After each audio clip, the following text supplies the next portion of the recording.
We will now continue Chapter 42, Part 3, The Child with Cardiac Disorder. We are going to discuss restricted ventricular blood flow and cyanotic defects.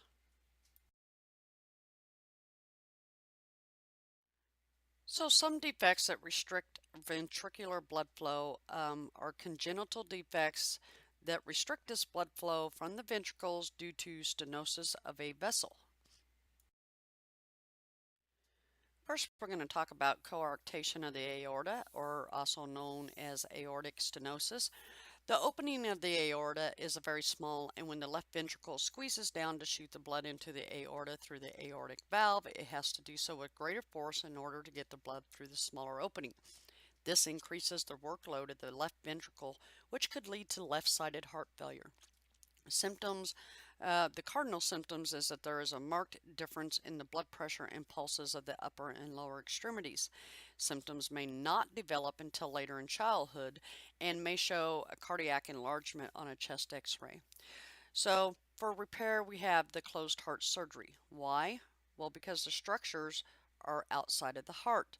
So balloon angioplasty is treatment of choice for older children, and then stents can be inserted to maintain the patency.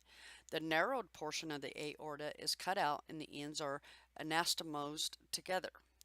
Then we have prognosis is good if there are no other defects and the child's physical condition is good at the time of surgery. Nursing care after the surgery, you want to observe the development of hypertension, leukocytosis, and GI bleeding or obstruction. Treatment for post-surgical complications can include antihypertensives, steroids, and NG tube decompression. Okay, aortic stenosis. That's a narrowing of the aortic valve, results in resistance to blood flow in the left ventricle, decreased cardiac output, left ventricular hypertrophy, and pulmonary vascular congestion. Symptoms can include faint pulses, hypotension, tachycardia, poor feeding, especially in newborns.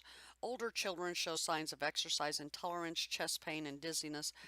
A systolic ejection murmur may be present. So for repair, we have a balloon angioplasty is the first line of treatment. Then there's also the aortic valve replacement, which offers a good treatment option in older children. Prognosis is good with valve replacement, may lead to normalization of left ventricular function. Complications following balloon angioplasty include aortic insufficiency or valvular regurgitation, tearing of valve leaflets, and loss of pulse in the catheterized limb. Now we're going to talk about pulmonic stenosis. The pulmonic valve opening is very small. This makes the right ventricle work harder to pump the same amount of blood through the smaller opening, which could lead to right-sided heart failure. May be asymptomatic. They will have signs and symptoms of CHF, murmur, and cardiomegaly. It is treated surgically, and they may have a balloon angioplasty to enlarge the opening. When you talk about cyanotic defects, there's a decrease in pulmonary blood flow which occurs when a congenital heart anomaly allows unoxygenated blood to enter the aorta and back into the systemic circulation. Cyanosis is caused by the presence. Now let's talk about Tetralogy of Flow, also known as TOF. What it is 4 defects. You have stenosis of the pulmonary artery, which is atrophy of the right ventricle, which enlarges because it has to work harder to pump blood through the neuropulmonary artery. The aorta is displaced to the right, overriding the aorta, and blood from both ventricles enters into it. And then you have VSD, and you want to refer back to VSD from the last lesson of what ventricular septal defect does.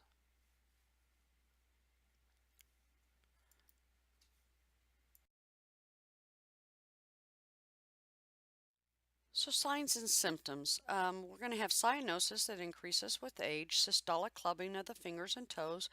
They prefer a squatting position, the resting position that allows the child to breathe more easily, and it alters the systemic venous return. They're going to have feeding problems, growth retardation, severe dyspnea on exertion, and polycythemia. So why would they have this? Well, it occurs to compensate due to the lack of oxygen. Then there is stenosis of the pulmonary artery, which causes CHF, and it has to work harder to make the blood go through the narrowed artery.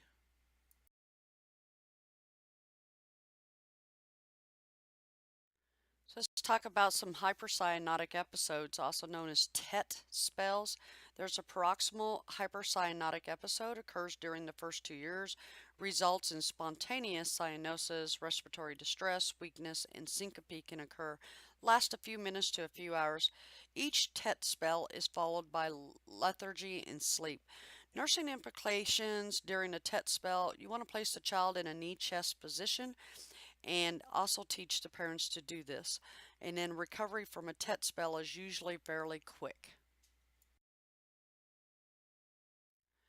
A diagnosis is confirmed by a chest x-ray and it shows the boot-shaped heart. Could do a ECG, an echo, and a cardiac cath can also help confirm the diagnosis.